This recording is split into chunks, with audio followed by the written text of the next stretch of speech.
Greetings and welcome to Star Trek Discovery Pod. It's sometimes funny trying to be Yeah, smart there we go. podcast. Not even going to start out right. I got distracted because Clyde was dancing and it was fun. We're covering all things new in classic Trek. Our will is yours. I am your captain, Myrriah Gossett. With me on the view screen, we have Clyde Haynes. Back in time, we're going. It's gonna be great. Oh, that's good. I'm your temporal mechanics 201 Professor Paul Satachet. Huzzah. Tonight we are talking about the last episodes of Star Trek Prodigy season 2, 16, 17, 18, 19, and 20. Before we dive into our time traveling, Jeremy Bearimy wormhole mathematizing temporal mechanics 201 lesson that was these episodes, we'll just drop a couple of reminders. First, if you like this show, share it with a friend. We're going to get ready to talk about Lower Decks this fall. If you want your friends to get into new Star Trek, this is a great place to start, and you can point them in our direction. Paul, where can people find said links to be like, hey, you can listen to this wherever you get your pods? Hey, I'm supposed to remind the listeners to subscribe to us on Apple, Spotify, or YouTube. All links are at StarTrekPod.co. And on the off chance that you like our content or love it or want to support it in any way, you can join us on Patreon for just $2 per episode at patreon.com/StarTrekPod. Indeed. And we appreciate that. We've had a couple new patrons get added over to the Slack. So come hang out with us. Yeah. Awesome. We've got messages from the menagerie from new members. People are coming and hanging out. So come join us over in the Patreon. Lots of good conversations happening there. Clyde, if folks are hanging out with us tonight during the live stream on YouTube, how should they get our attention if they want us to pay attention to something? Very simple. I need you to open up a wormhole. Yep. Take your message, send it through the wormhole back in time so that we got it yesterday. Then we have already seen it, and then we'll be ready to read your message. So that's all you have to do. No, seriously, type capital P, capital O, capital D, capital pod into the chat. And we'll take a look at your message, your musings, your meanderings. And in a moment, when we get to that special moment, type capital H, capital F, HF in the chat, not F. None of us can talk tonight. Capital HF in the pod, and we'll take a look at your overall distortions, thoughts. everyone. I apologize. We'll catch up. It'll be okay. I'm going to be very much better at this yesterday. Yeah, yesterday we were all great at this, so don't even worry about it. Yes. I do think it is time for us to perhaps. Oh wait, Paul, you weren't here last week. I was not here last week. I wanted to ask if you had any thoughts or musings about the Comic-Con news, and if there's anything that excited you in particular. Which particular thing? We got the trailer, right? We got the trailer for Section 31. We got a trailer for Lower Decks. We got a clip from Strange New Worlds. We got casting notice for Academy, which includes our beloved Jet Reno is returning. So is Mary Wiseman. We also got the news that Tawny Newsome and Justin Simien are writing a comedy, a live action comedy in the Star Trek universe. Any thoughts or musings on that? Maybe those show will be called Dear Star Trek People. Yeah, there we go. Dear Trekkies. Dear Trekkies. Yeah, there you go. First of all, when there's more content, there's no bad news that comes, even if it's let's take it one by one. Section 31, sure. I don't know what it's going to be about. I wanted the series. I wanted it to be a little darker. I don't feel like I'm going to get that, but that's okay. You get Michelle Yeoh, so win. Yeah. Well, it's an honor just being Asian, and that's a very Sandra Oh line. I didn't come up with that. It was anyway. I think it's on t-shirts. You're good. Say again? I think they made t-shirts. Yeah.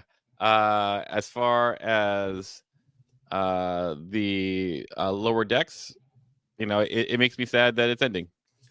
I think everything I saw that seemed like good quality, but it always seems good.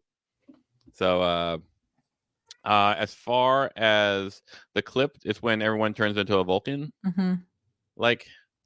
I don't know. I feel like little Vulcan supremacy kind of going on there, and I don't know if I like that. Yeah, I'll be interested how it gets handled in the episode, because the more I think about, like, yeah, it's like we've had plenty of Star Trek where people go in disguise as different species, Yeah, but you don't become. like I'm sure you could find a way to make it that way, but like everyone like all of a sudden became a real jerk. And kind of racist. Yes. Yeah, so I was going like, I don't know if that's genetic, is it? So We're getting deep into eugenics. Okay, let's culture versus genetics. Okay. Star Trek does like a good eugenics conversation, though. They do love sparring that conversation. It is a fan fave, if you will, of the franchise. Oddly, it's an odd choice for a theme you keep going back to. Yeah, odd choices. All right, I think it is time for us to dig into some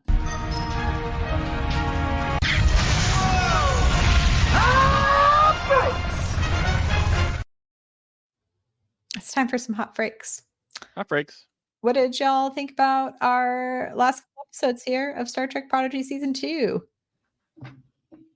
Paul? Oh, me. Hey, I think like it's pretty hot. Like it's like I said earlier in the season, like when it first started. This does not feel like a kid's show. It feels like a Star Trek show. And and then in the center we had more kid-like episodes, but like the timey-wimey timeline stuff, pretty sophisticated. Like it's really good storytelling. Like as far as like the mechanics of it all, I was going like, oh, this uses a lot of math to figure it out. Like and so and everyone like emotional stakes were really there. Like spoiler, like Yeah, it's just when they shot Janeway, I was like, oh damn. I know. I was like, holy crap. So I thought this is more than I expected the show could be from first season. Yeah, Clyde. I loved it. I was just looking at the IMDb ratings for these last few episodes, and they're crazy high. Like they're 8.7, 8.4, 8.8, 9.1. So it's not just me that thought these were excellent. Like I just thought they were dynamic. I thought it was engaging. Like the pacing was really good. I found myself being excited to keep going. I couldn't watch them all in one sitting, but it was kind of like, I can't wait till I have some more time to sit down and watch some more. Like I was genuinely excited. And I stopped thinking of it as a kid's show, to be honest with you. Like over the last few episodes, not one time did I go, oh yeah, this is a kid's show. I was just like, man, this is good. And when I think about back to where they were in the first season, the first few episodes, it seems like an almost different show. I think this is what we get when we don't rush to judge and we allow a show a season or two to find itself. And again, I think With a this full is different. episode order. A full episode order, because we're talking about 20 episodes in season 2, right? That equates to what, like 4 seasons today? Like by the time you look at like these two seasons, it had a chance to really find itself. And then it's like, now that it's really found itself and gotten really good, we're pulling the plug. Yeah, I mean, Netflix still has a chance to renew. They keep saying, like we all keep watching and all of the things, which stinks as a consumer that they can't just like see that something is good and renew it. But yeah, I agree with both of you. Watching these last few episodes, I watched the first of this batch, the first 3 last night and the last 2 this morning, and it was like, it truly felt like watching a movie. I thought from like start to finish, the arc was really smart in how they really laid everything out. I thought all the battle sequences were incredible. there are some cliches in the dialogue, but I think that comes from it being a kid's show, and like those aren't cliches when they're kids, with like some of the things Essentia, mostly like very villainous mustache twirly things, but it doesn't rub me the wrong way. It was just like, oh yeah, like if this was an adult show and you wrote like some of these lines, I think you'd be dragged through the mud a little bit, but I think it's appropriate for a kid style show. Yeah, I really enjoyed it. I want to share a couple of our messages from the menagerie before we dig too far into our discussion. Ms., first time writer into messages from the menagerie. What's up, Welcome, Ms.? Ms. Yeah, man. They say Cracked Mirror is one of my favorite episodes this season. Oh, they were responding to episodes from our last batch, which I said, totally fine. That's why they're here. So you can let us know. They really enjoyed Cracked Mirror. It's one of their favorite episodes this season. It reminded them of the Voyager up, where different parts of the ship are in different time periods. Laughed out loud all the while at the whale being evil. Also appreciate the disability rep from Zero's Kane. Hot freak, even though Slug Murph was cuter. I'm obsessed with mischievous little imp version.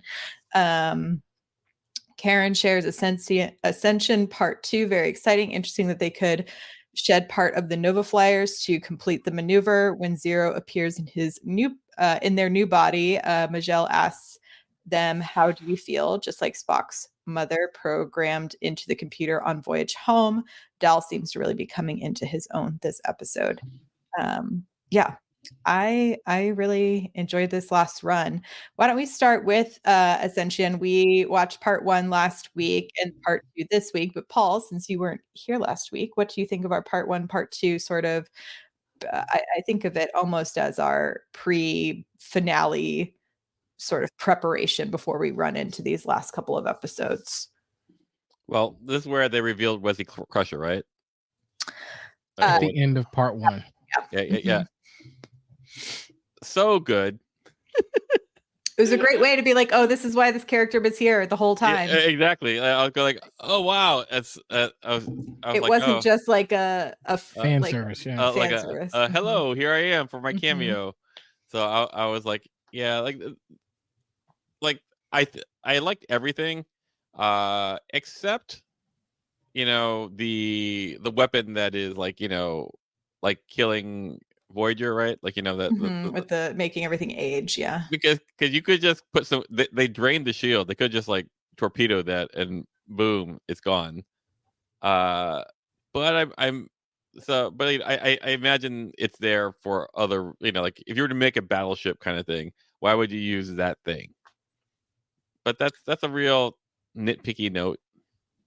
Yeah, I think it's to like slowly destroy something, right? I don't think that weapon necessarily was something specifically meant to take down Voyager, but it's almost like a test of like, oh, then we could launch this onto Federation planets, right? Yeah, absolutely. Yeah. So I get it. It's just like, oh, okay.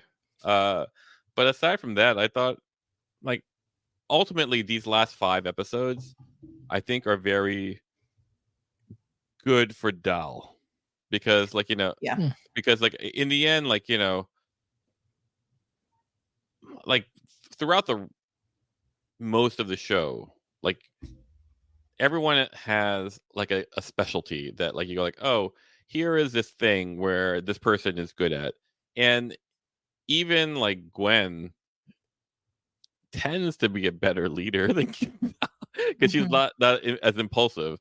So where does he fit in? Like he's always feeling like an extra wheel kind of thing. And I think these 5 episodes kind of give him a place. He develops into a person with a place. Does that make sense? Yeah, I think last week, Clyde, I feel like you were talking, or one of y'all were talking in these past couple of weeks about similarities between Dal and Paris, and I think these last few episodes really hit that home for me, in that he is someone who desires to have leadership roles, but might be a little impulsive, but that impulsiveness ultimately does make him useful in some cases, because it is that like act fast, think later in those moments, like when they need to transport the diviner and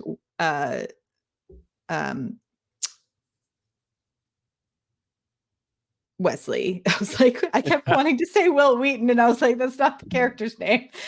Wesley Crusher, off planet in order to save the planet, right? And so it's that like think or like act fast, think later, because his mind, I think, does race and move very quickly and doesn't always ponder every potential outcome, but can see an outcome that would be useful in those fast moments. And I agree that I think he's had really lovely character build and arc this season to kind of learn the lessons of himself, really. Yeah, it feels like he's found his lane and he's playing within himself. And it's actually really beautiful to see when he's doing that, because he knows how to operate in that space, whereas him trying to be captain all the time just felt like a jacket he kept trying to put on that was too big. And so when we see him think quickly with Nova Squadron and he's saying, hey, we can do this and we can do this, like he's a tremendous asset to the team. He's like, oh, you need to be unpredictable. I can be unpredictable. Yeah. He's like, look, he's like, that's not good enough. You got circles. You got to get wacky. It's fantastic to see him kind of growing. And, I was once told kind of secondhand, someone I know had a professor, and the professor told them it takes 10 years of doing something to get really good at it. And that's always kind of stuck with me.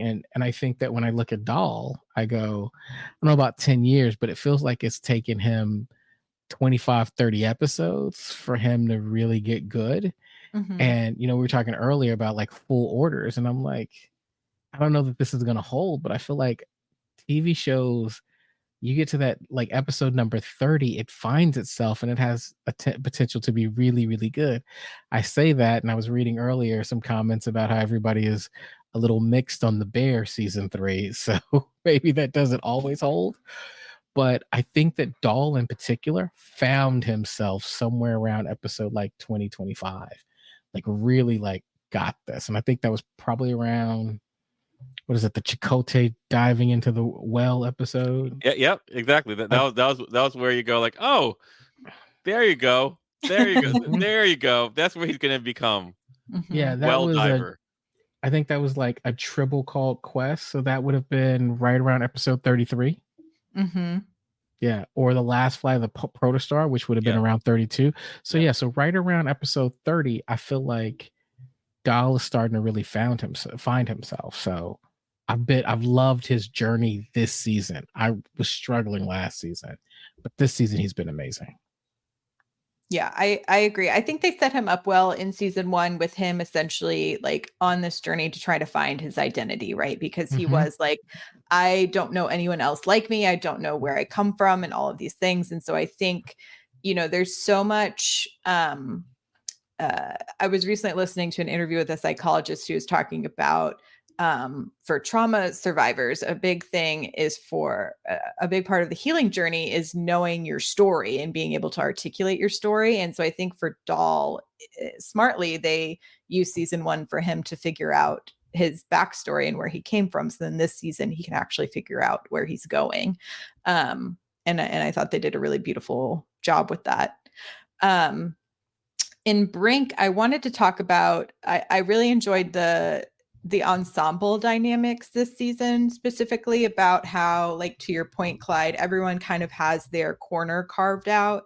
And I thought Brink was like, I think the whole back half of like this whole run really does that well, but you see how every single member of the team is useful and like what their knowledge base brings or their instincts bring to it, like from Jankum being able to build Zero's new body to, Rock and Zero putting their heads together to really figure out the wormhole situation. And for Dahl and Brink, it is that fast thinking in order to transport Wesley and the Diviner off planet. And then you have Gwyn, who's, I think, really good at seeing the big picture of like, yes, we can go down to this planet and stop Essensia's weapon, but if we don't rescue these people, the longer timeline is going to be affected, right? And so I thought they did a good job of sort of showing you that within that episode, even though it is kind of like the first piece of our sort of last big major story arc, right? Like we have to get down to this planet and rescue these people and see the weapon and get everybody caught so that we can then like move on to the next bit. Did you all have anything you wanted to talk about specifically for Brink, where they kind of go down, the gang splits up, if you will? Yeah, I would say. Well, I'm curious what you guys thought about that Gwen's decision, right? Mm-hmm. The metaphorical "we should all stay together" versus the literal "we should all stay together." Like in terms of, did you feel that? Was the emotion there, or did you? Or were you thinking the whole time, "Oh, they're messing this up"?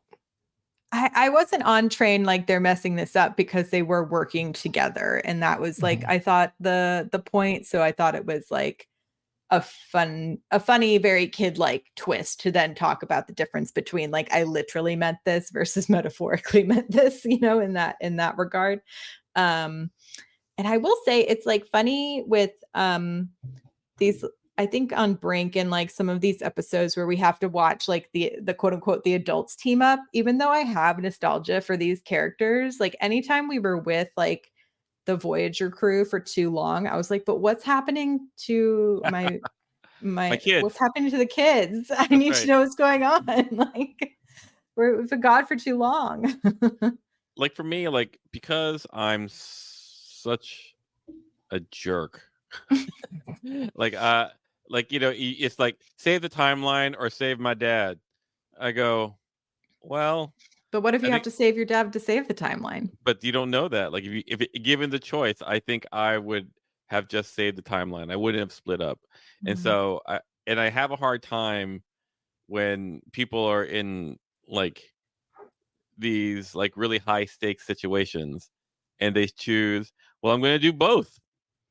Because I go like, oh, is the world really that way? Am I just, choosing the wrong? I mean, I have had you literally pose the question and then portray the answer of like, if it's between saving me and saving the world, you save the world, you let me die. And so I think you're definitely not a person who's like, can I problem solve this to do both? Yeah, because I guess like if I were a Starfleet captain, I'm not the type of captain that like Clyde likes. I think that's what it comes down to. Paul is not, he might be Starfleet, but he's not Star Trek. I'm like, but in the end, like, sometimes there isn't a secret option C. Yeah. Like I'm always looking for secret options. I know. We'd be different officers. I did really like, there was a couple of small details in these episodes I thought were cute and fun and clever and like gave some good levity, which was one, the like the portable cloaking device that they all had to like keep quiet under, but then like started malfunctioning and they're like, wait, can they see us? And they're like, no, we're cloaked. They can't see us. And then it's just like the flashing of it. I thought that was very cute and fun. And then when they have to use the like Valnicott like droney soldier guard guy and like make him talk in like puppetry. Like I also Bernie's him. Very Weekend at Bernie's him. Oh, yes, Weekend at Bernie's. I thought that was also a very funny little moment. Here's the thing that I don't understand about the ending of this episode. So like, Dahl does this heroic thing. Voyager 2 to beam up. Boom, right? Why couldn't he just say everyone to beam up? That's right. That was also my question. Like, did I miss it where they said, listen, you can only do 2 people at a time or something? Like, no, they said you can only use it once. Yeah.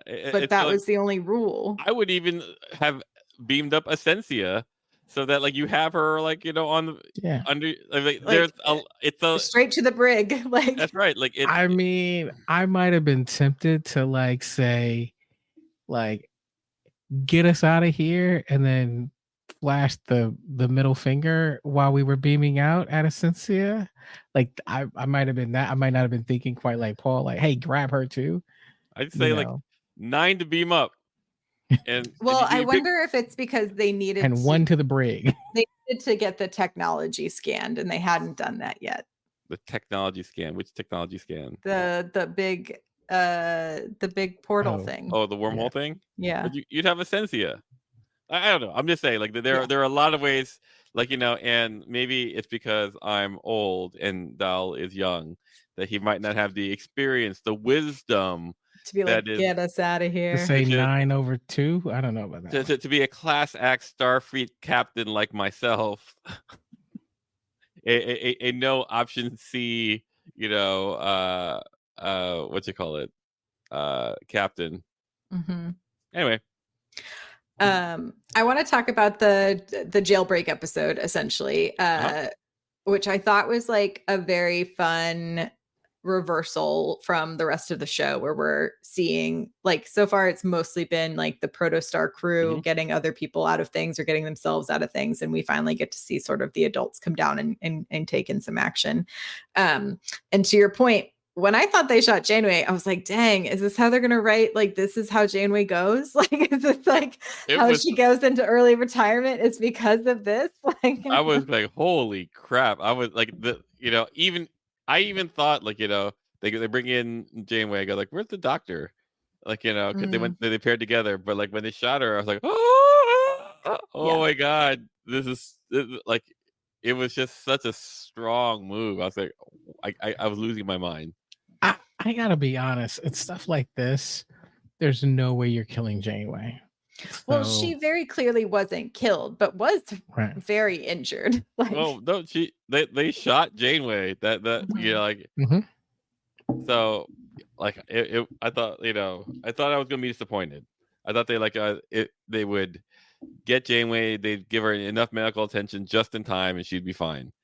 But like with the doctor, I go like, well done. It was fun. I also, I feel like they tried to set that up a little bit as a breadcrumb, where they had the doctor being the voice to get them like permission to land on the planet in the beginning anyway.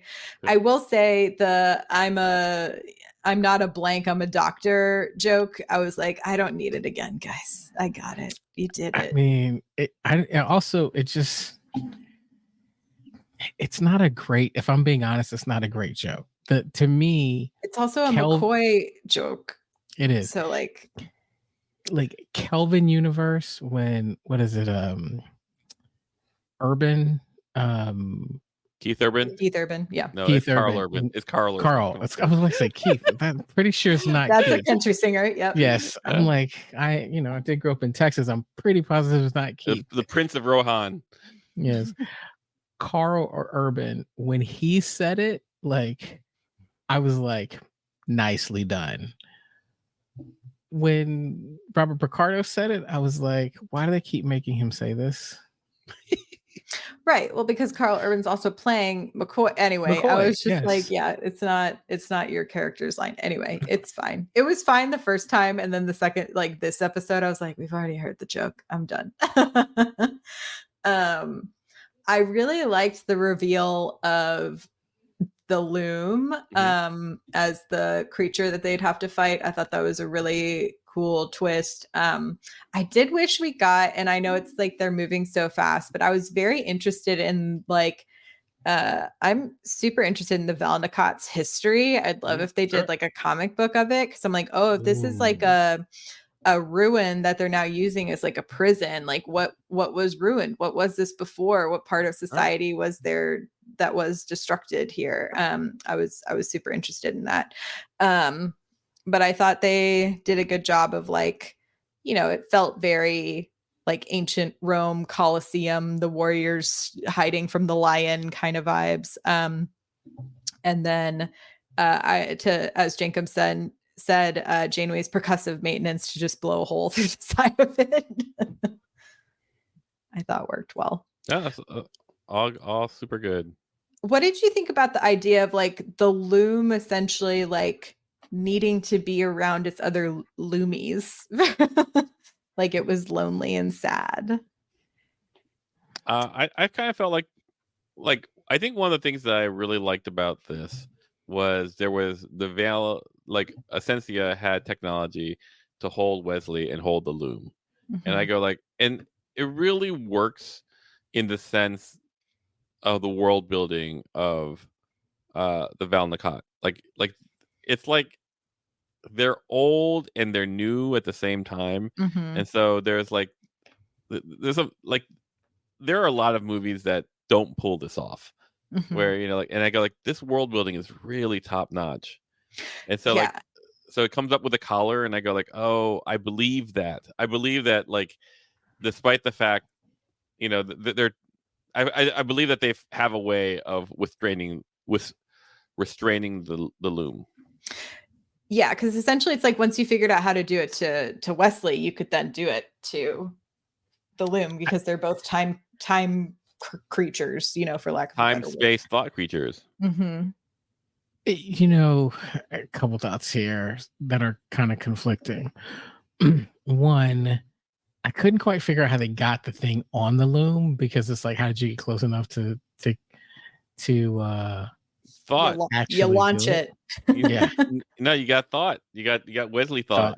Yeah, but like Karen Chupless says in the chat, probably the only time in history the bad guy just shoots and doesn't pontificate. One of the things that I did notice is that Asensia as a bad guy, like, all in all, does not goof around with like monologues. Like, even with Wesley, like, she's like, Wesley's like, ha, and she just turns the machine and shoots him. Like, she doesn't say anything, she just shoots him. She's quick, and it's fascinating.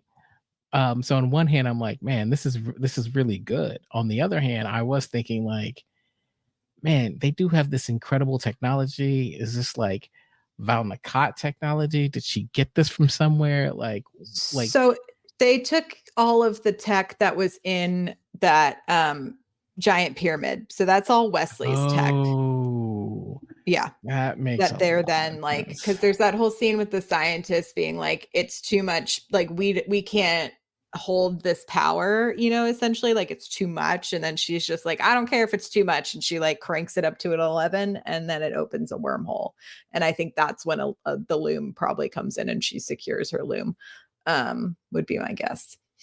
But Side note, yeah. is Karen Chupless Choopy? Yeah. Yes. Okay, there you go. Hey, Choopy. Sup, Choopy. Yeah, I found Essentia to be a very effective villain, in that she thinks so much that she is fighting for what is right, because I thought it was compelling to hear her say, like, it doesn't matter if you fix this timeline. In my timeline, my entire home is gone. And so she was just like, and until I get the world that I want, I'm never going to stop. And I thought that was a really compelling, like, villain backstory. Yeah. Maybe, I'm a podcaster, not a villain. Oh man, here he goes. No, I mean, I actually think that the way I'm looking at this, I don't know, Asensia is probably one of the cooler villains, like the way she's been written, that I've seen in a while, right? Like, she doesn't typically fall into a lot of the tropes. She's like, not for nothing, like, if we put her up against some of the Discovery villains, she's probably in the top 5. Well, yeah, I mean, but like, I don't know if space squids or Ryzian scientists. To your point, and like what we keep talking about, is we've had for like 2 full seasons with Essentia as our bad, because she starts out as like an undercover baddie. And so we get like a bit of a backstory to her that's linked to the major backstory of the season in season 1. And then we just get to continue to see her rise to evil power this season, to mania, and then ultimately to defeat. And so I think it's more satisfying when you get to see that full arc of a villain, where you get the slow infiltration, the backstory, the the motivation for the evilness of their new mission. And then we have multiple, we don't just have one big battle sequence with her either. We've seen her and Gwen fight multiple times. And I thought, it's like jumping ahead a little bit, but I really loved the final battle sequence between them. And I thought it was really cool. And like, to your point, Paul, about the world building and seeing how the Val Nakot are able to essentially be like, oh, I also give you my willpower, and like my will is your will now, and like I'm gonna empower you against this other person. So then you have an entire community being like, we defeat the evil, not just Gwyn defeats the evil, which I thought was really cool. Yeah, no, I think I think she's. I don't put her on the same pedestal as both of you. I feel because I go like, you're such a little brat, Because But she's young. She's like a key I know, villain, and that's what it comes down to. Like it's like Mhm. she's young. I don't think you're thinking straight. I don't think it's kind of like Black Panther. Like like oh, here is this like super technologically advanced society that Wakanda forever, Clyde. Yeah, that existed for blah blah blah blah, the most advanced civilization on Earth. You know how we're going to choose our leaders? Trial by combat. Oh, come on, man. Well, I think the leaders were those kind of more seemingly spiritual figureheads who then Right. were like overthrown by popular support of Well, Essentia. And then Essentia goes down a hole, and then all of a sudden, like all wisdom goes out. I'm not saying that it doesn't happen in the world. I'm witnessing it now. We still use the Electoral College, Paul. Yes. I mean, I think that the thing that I like about Essentia is, and I feel like if they had a few more episodes, if we were talking about 26 episodes instead of 23, we might have got a little bit more, or 20, we might have got a little bit more nuance. But she's angry, like she's traumatized, and she's, to your point, Myrriah, like that. She's like, I don't care if this world is safe. My world was destroyed, and I want vengeance. And then at that very last moment in the finale, and we haven't gotten there yet, but she looks up and she goes, what have I done? Like, I was like, like, how often do we see the big bad have a moment of remorse? Right? Almost never. And so to me, I'm like, oh, You're right. I have never actually shown a moment of remorse on the podcast. You're right, Clyde. Yeah. Well, I mean, a lot of times what we're looking for is a big bad that is a psychopath. Right. And so I think with Essentia, we see she's not a psychopath as much as she's just so angry. She's so dealing from loss and grief that she has psychopathic tendencies. Yeah, and I mean, shouts to Jamila Jamil. I thought did a great job at voice acting the character. Go to Hani. Go to Hani. I also thought it was interesting though that she does have. I was like, what's like the regional accents of the Val Nakot, or is this just because of the use of the universal translator?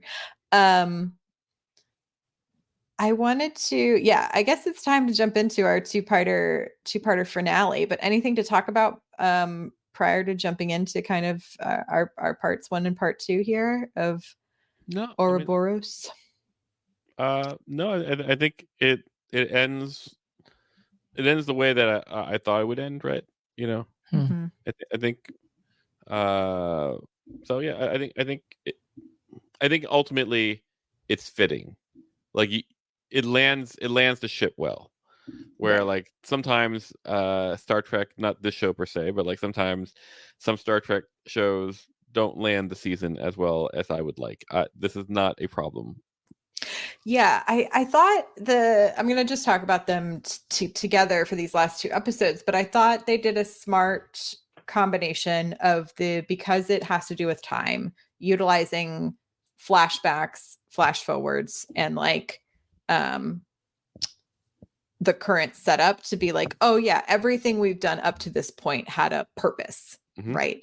And I thought they did a really lovely job of handling that without going too overboard. Like I think sometimes when it is like a timey-wimey episode, they could be like, here's a flashback to everything you just saw like 2 episodes ago. But I thought it was smart that they were like, let's go all the way back and flash you through like this little crew kind of finding themselves together. And I thought that was a smart choice. What do we think about Zero going back to their OG formation? Do you prefer the green being or our little round portal? I like the round portal because it felt familiar. Mm-hmm. We knew that body was going to deteriorate, and so Yeah. part of me is like, you made a choice to leave the planet, and for a moment there, that choice had zero consequences. Mm-hmm. Then the giant tribble rolls you over, which was weird when And it then you go happened. through the giant like mega Time aging explosion. machine. Yeah. Mhm. And so the idea there is like, well, now you've made a choice, had an accident, and you made a sacrifice. You can't keep the body when you do that. And so the fact that they had the original body that was 2.0, I thought was fitting. I thought it was, so I mean, that felt like zero to me. So Yeah, I don't see corporeal. That's very noble of you. Yeah, that's right. I think I always prefer roly poly. Like, the green body always felt a little too Steven kind of like, Spielberg. I was gonna think more like Doug Jonesy in Oh, I could see that. Mhm. and so Yeah.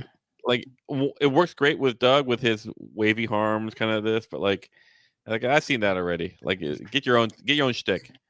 Yeah, I don't think I need action zero. So Although Zero, yeah, gets some mind action going in this episode. Mhm. So we essentially in part one have the split up of the team, which we've kind of gone over, where we have the crew working on the math of the wormhole, and then the crew going down to sort of hijack the technology. Wait, you mean they split up again? They do split up yet again, but this time Crusher's on board, so I think they have permission to do so because he is also helping them with all of the mathematics of it all. We kind of have action, Doll, Gwen, Jacob, and Murph. I thought the Murph fight scene was really fun. Yeah, no, Murph is great. Here's the thing, like, here's Wesley and Zero and Rock, right? Like, doing the time math, Mm-hmm. right? Shouldn't Wesley have already figured this stuff out?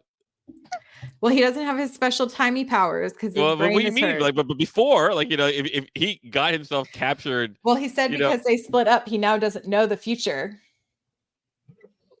Okay, That's what he said when he got beamed aboard. He did say that. I mean, that's the. He was like, and I don't know what's going to happen. Cut to black. yeah. It's very dramatic. Mhm. I did, my only thought though was like, why couldn't Murph just stretch his crazy little hand up and connect that cable right when it snapped? Because he stretched to pull Jankum up a bunch of those steps, so that he didn't have to walk his stubby little legs up all of those stairs. So I was like, oh, Was he busy fighting the dreadnought? yeah, he was busy fighting that dreadnought, but it was like the cable snapped and then the dreadnought came, but obviously we needed a Murph fight. And then we have our big, action piece of Gwen and Essentia, and then we have Doll making the big sacrifice to reconnect the cable while Jenkum is doing all of the stuff on the screen. I'm really glad that they've made Jenkum such a capable character, because I think it would have been a really easy choice to make him the fuddy-duddy, I don't actually do anything right kind of a shtick. Sure, no. Yeah, I'd have to agree with that. Like, we talk about Doll's kind of metamorphosis. Mm-hmm. Low key, season 1 early on, Jacob was really annoying. Yeah, they've made him a little less Jankum, garble, garble, garble, and more Jankum, I say something useful. and do something useful, right? Like, they've basically upped his skill level to Scotty, Jordy, kind of Balana, Torres, kind of yo, this dude. Yeah, I mean, he built anything. Zero's whole body. Right. And I think that competence is something that matters in Star Trek. Yeah, no. Yeah. I think like I said before, everyone in Star Trek has to be good at something. Mm-hmm. Not like really good at something. If you are average or just okay, then that's not going to work. And so, and I'm actually like, this is like a side thing, but how does that fit in? What does that say about society?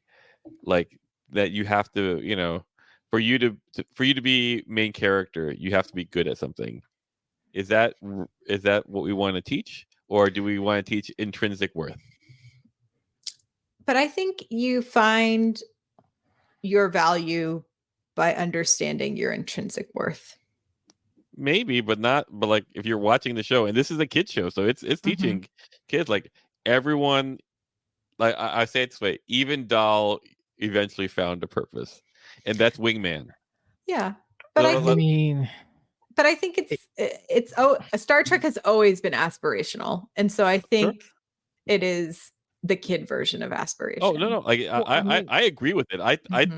I think useless people suck, but I've been trained to think that. I've been indoctrinated years, like I think there's a difference between your usefulness to your community versus usefulness within the confines of capitalism. And I think Star Trek illuminates or tries to illuminate the idea that you can find a usefulness within your community rather than a usefulness within capitalism. Yeah, maybe, I would don't know, agree. I think that one, if we look at pretty much any sci-fi franchise that has a team up, and not even sci-fi, anything where we're looking at a team of specialists, there's a sense of, even if I'm a misfit, Choopy, you are even if I not don't- useless. very much not so. But there's a sense of like, if I'm special in something, then I have value. And I think, to Myrriah's point, where that kind of lines up is in your community, you, because you are special. Are useful. Right? You're useful. You're special just because you bring a different dynamic. It's like, well, what makes you special? Where you're different and you bring a you-ness to the group that isn't present when you're not there. And so I don't want to go too far and be like, oh well, you got to be the world's greatest engineer to have value. But I think in your circle, your you-ness is special. Agreed. Mine is. I'm not the. Thank you, Clyde. But like I have like, I don't know if I think the striving to be happy is useful. Like I think there's a saying that I like. It goes, people are like rubber bands. They are useless unless stretched. And I think I think there's a truth to about people striving and trying to be greater than just a lump on the couch, which I can also do with the best of them. Like Olympic level, like I'm Simone Biles level, sitting on the couch and doing nothing. Like just anyway. But but it's just interesting. Like everyone in Star Trek that we want to watch is excellent. And I think it's an okay message to send out. Like, hey, you should try to be excellent. I think that's an okay thing, Yeah. I think striving to be better is always like a good moral lesson to provide, especially in a kids show. Jumping back in, speaking of usefulness that I did not see coming, I kept being like, why are there whales on these ships? And then they finally answered that they're essentially backup navigation tools. And then I quickly went down a big old mental spiral of like, what is the ethics of having a whale in captivity? But because she's able to communicate, did she join Starfleet? Is that like the Starfleet officer of whales? I think so. That was the spiral I went down this afternoon. Citation ops.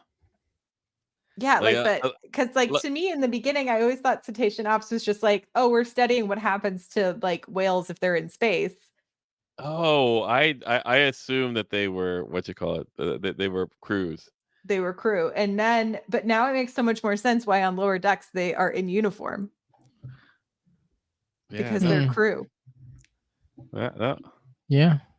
Anyway, I was like, wild. How speciest of me to believe that a whale could Well, not join like Starfleet. I'm a little disappointed in you, Myrriah. Like like you kind of a bipedal way of looking at the world. I'm not, not cool. I mean, it's like it's good that food is mostly from replicators now in this era because then I also went down like what's the ethics if we have the ability to use universal translators for other mammals? Like, does that mean anyway, it goes right back Pork chop into tastes good. yeah, I Bacon was tastes like, good. what's going on?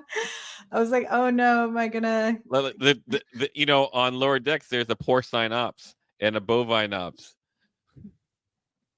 oh my gosh. I feel like we're gonna wrap up this pod and I'm gonna spend the next hour and a half reading everything there is to read about cetacean ops on Memory Alpha. Yeah, that's gonna be the wiki hole this weekend for sure.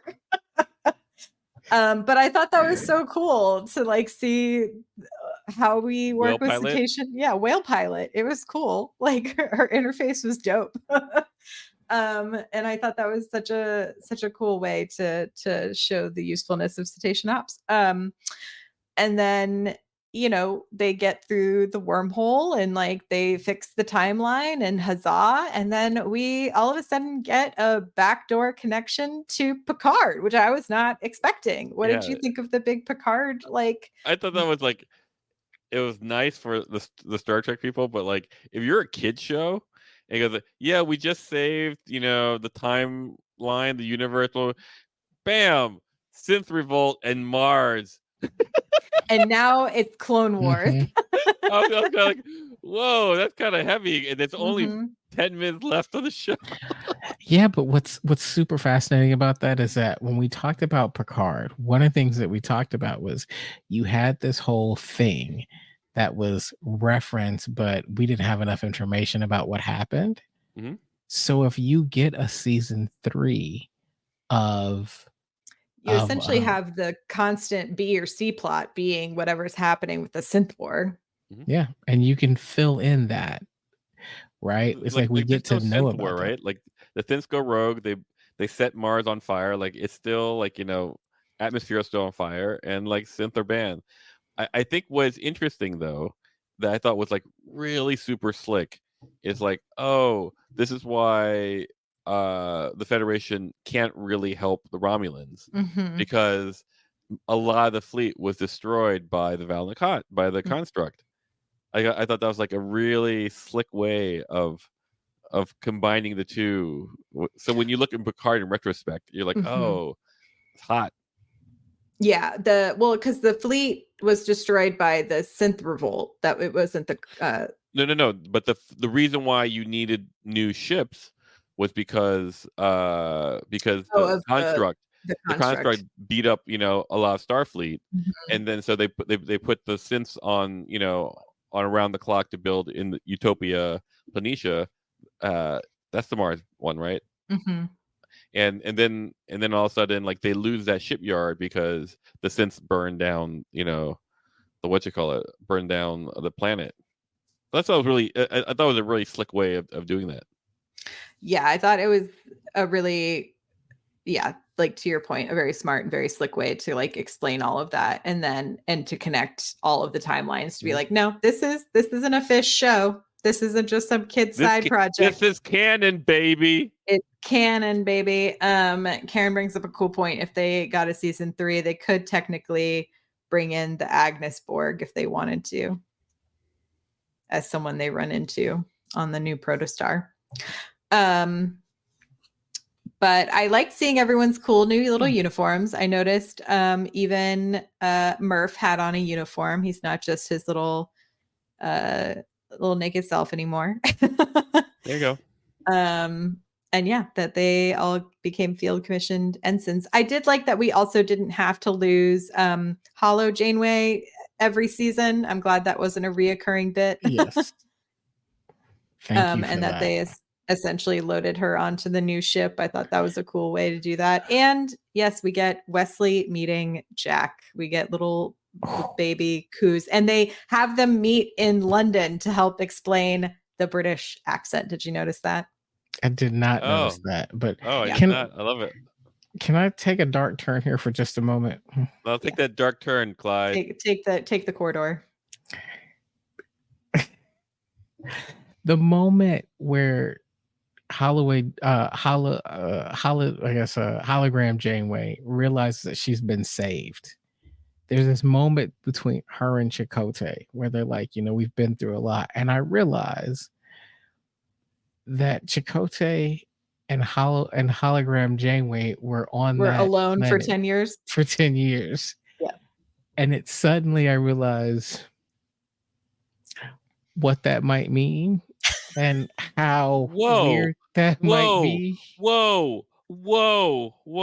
Can you I'm really slow at some of this stuff. Nope. Can you just like This is lay it deep as out I'm going. like mechanically what you're talking about? Because I don't understand what you're talking about. Nope. They're just friends. Are you anti hologram life form, Clyde? I feel like didn't we explore this on Voyager with the Doctor and Seven? Quite possibly, but here's the thing where I'm like, how interesting. It gets weirder. Clyde, come on. Here's the thing. You've got this hologram of Janeway that you've been with for 10 years. Then you meet Janeway, who you may or may not have feelings for. Is that not a kind of mature weirdness?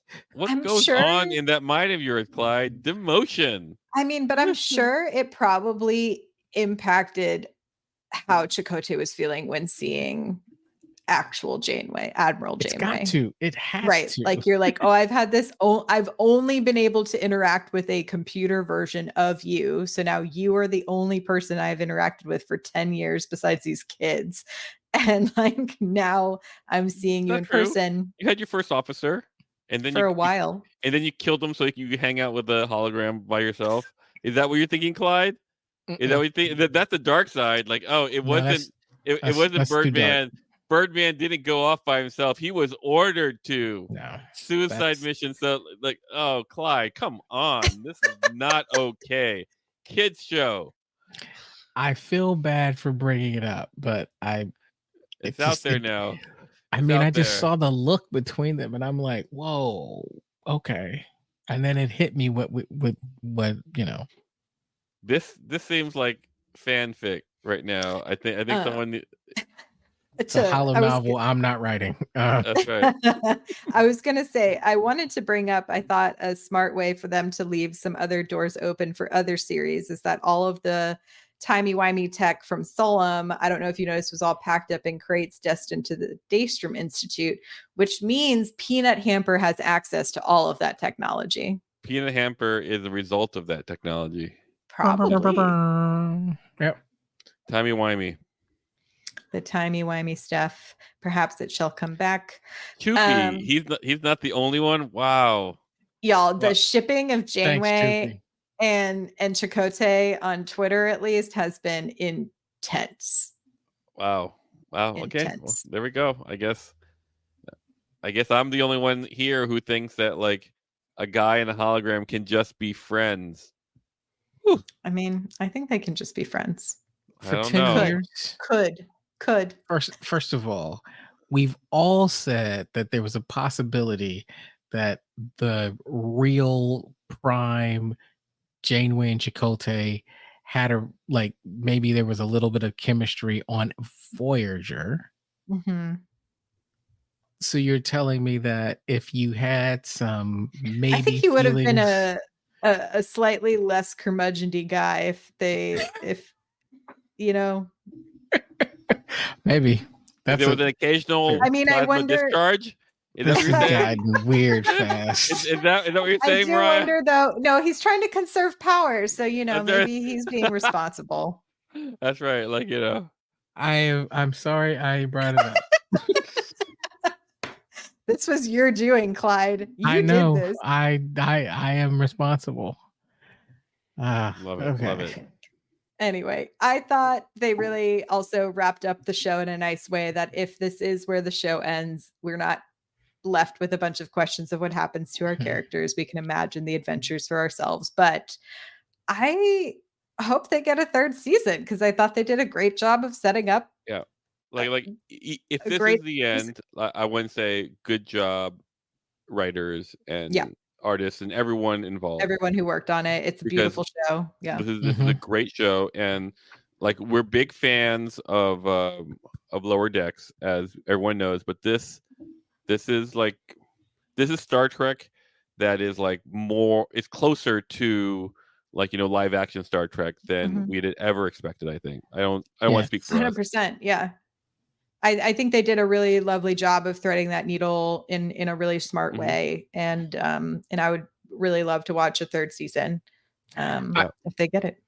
Paul, I really like what you said there, right? Like Lower Decks it's much more Rick and Morty, Yep. whereas it doesn't it feels like it's animation and the things that they do, and they enjoy the fact that there are liberties that they can take in animation.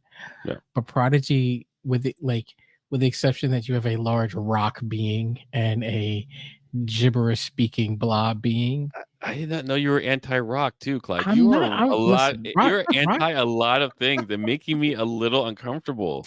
Rock is one of my favorite characters. Some of my best friends are rock. Is that what you're saying? Oh my God, Clyde. No. What is happening? What I'm trying to say is, it does feel like this is very close to being a live action show. I mentioned Rock and Murph because they're in a live action show. Those are harder 100% characters to depict, right? You're basically looking at the thing in the blob. But yeah, I mean, all of these characters would require 100% time in a makeup chair to like be fully done in post production. Yeah, Doug Jones would look at them and be like, "Oof, I don't envy you."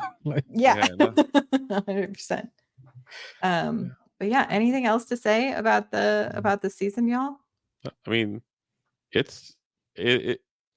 I'm just very pleasantly surprised. They're like, it achieves what its mandate was and delivered more, and I was just so impressed with that.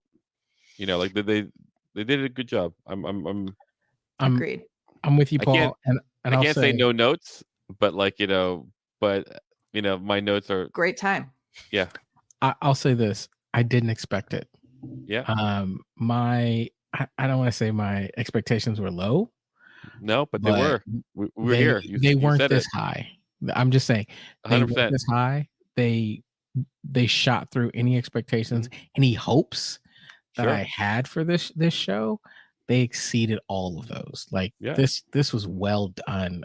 I wish more people could see it. I wish it was talked about more, because this is good television. It's good animation. It has been trending on Netflix, and I do think the Netflix audience is perhaps wider than that of Paramount Plus, and so I think it has the opportunity to reach like a fair amount of people, which gives me some hope for another season, but we'll see. I also, I forgot where. Oh yeah, Chippy said they could at least do a movie. I think that would also be like a cool way to wrap it up, and to give like that particular storyline some closure. Because now I'm really invested in like what's going on with the synths. What's happening? Yeah, I actually don't know. I'm gonna be really honest here. I think it's a bad idea to give kids a ship with a holographic babysitter. And don't misunderstand me. I understand that they've done amazing things with that. And I sound anti-hologram but it's just in practicality, of course, but in a kids show, 100%. Like that's what makes it a kids show. Yes. That's the kids show logic. So in that way, I actually don't know what other stories I need to see from this gang. That said, I'd be happy to see.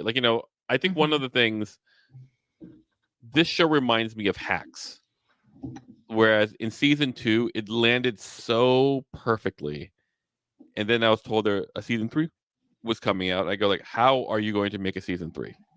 Because you landed the show so perfectly with 2. Like it's like gold medal, and then you're done. But but when season 3 opener came out, it was like perfect. Oh, chef kiss. Like I'm into a 3rd season, and so in that way, I feel like if they do a season 3 of this show, I feel like I hope they really have something to say as opposed to like be a money grab.